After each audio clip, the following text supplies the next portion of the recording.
Welcome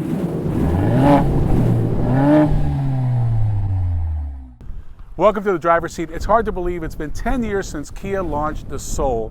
And back then they had plenty of competition. There was a Honda Element, you had the Nissan Cube, and of course the Scion XB, which started it all. Well, now they're all gone. In fact, Scion's even gone as a brand. But the Soul is here to stay. In fact, this is their 2020 model. It's their third iteration, and they're bigger and better than ever. Last year, they sold over 100,000 units. And I think that stands because of their appeal factor. Young people like this car because it's inexpensive and easy to drive. Older people like it because it's easy to get in and out of and offers them the utility that they're looking for without having to spend a lot of money.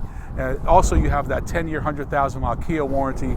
Again, when you put it all together, they really make a name for themselves. Now, when you look at this vehicle, you could see from generation to generation, you have this evolutionary design, but they keep that iconic shape.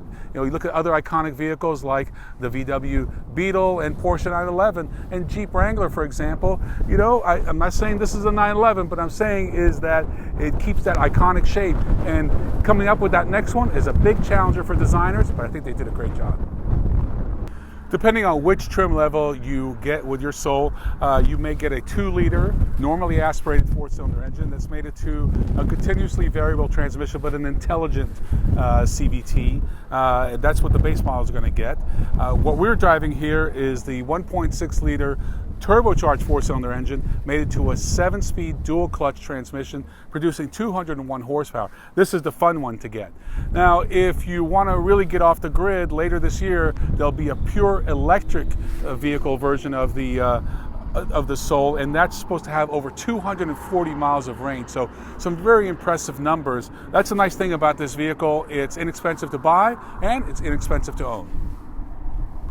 You learn a lot of cool things on these events, and what we learned this morning is that the original design or concept was a boar. Imagine a boar, the animal, with a backpack on it, and that's how they came up with the design. What we remember from the first Soul was the wraparound sunglasses, and as you can see, they've really maintained that look. You can see the sunglasses just kind of tapering down. One thing that's new for the 2020 model, you have the Soul logo embossed now up here in the in the C-pillar. That looks really good, nice place to move it. One thing that continues to haunt Kia about the Soul is the absence of all-wheel drive. They've been asking for it, and hopefully one day they'll listen and actually include that as one of the offerings. Even if it is a $2,000 option, imagine the possibilities. You could start going off-road, snow, etc. Back here you've got some great utility, which is what you would expect from the Soul. You have a 60/40 second row seat that folds down, a lot of utility, plenty of space, very deep space. So not only can you put things like a bike in here, you can also put tall items like maybe a big screen TV, for example. And this is what people look for. It's all about utility vehicles these days. Well, you don't have to spend $30,000 or $40,000 to get all that utility. Maybe the Kia Soul is all you need. Earlier today, we drove the GT line version of the Kia Soul. Now we're in the X line. So this is a step down. This has the 2-liter normally aspirated engine versus the 1.6 turbo. Interior is quite a bit different. You have the smaller multi-information display. You also have the smaller infotainment screen, and you don't have dual climate zones. You don't have dual USBs in the front. So a lot of the features you see in the GT line, which is the upper trim level, you don't find in this one. And there's even a level below this one. So as you can imagine, as far as driving, so this has the CVT transmission. The turbo has the dual clutch 7-speed. It's a dry clutch, and it's been a problematic transmission for a lot of car companies, especially Hyundai and Kia. But we liked it. It had some, had some delays, and it's just something to consider when looking at both of those engines. The intelligent CVT that's in this vehicle is the same one we drove in the Forte, and I gotta tell you, it's pretty good.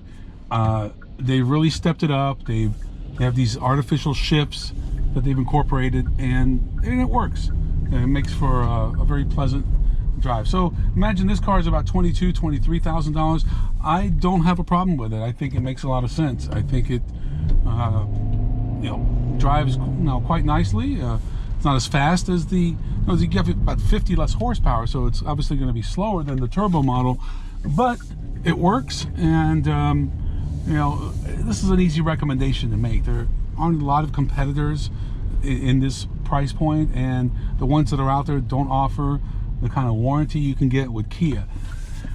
Not a lot to complain about. As typical with Kias and Hyundais, you're going to get a lot of content for the money, and that's really how they've made their reputation. And again, that's kind of a hallmark of both brands. I like what they've done with the steering controls. These are definitely updated from the outgoing model. Kind of larger, round surface areas here for the buttons. A lot of information here. Multi-information display again. It's smaller than the GT line, but it serves a good purpose.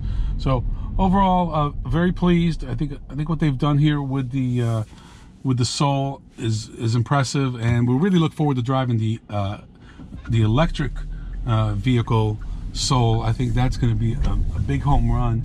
That's going to have a very similar powertrain to the Kona EV, and that one is just really is doing extremely well. And a lot of demand for it. When you can offer that kind of range, 240 plus, for the kind of price point, and you get the warranty, etc., it really makes for a solid argument. Throughout its history, the Soul has always been about lights. If you remember, the very first one had the speakers that lit up and actually moved with the music. Well, we don't have that now, but what we do have are all new lights. You can see in the front, you can see these LEDs and how prominent they are. Also in the rear, when you see this thing at nighttime, it really stands out. So it's kind of nice that for about $20,000 to $27,000, I give you a range because it depends on which trim level you get. Plus, Kia does not have pricing as of today.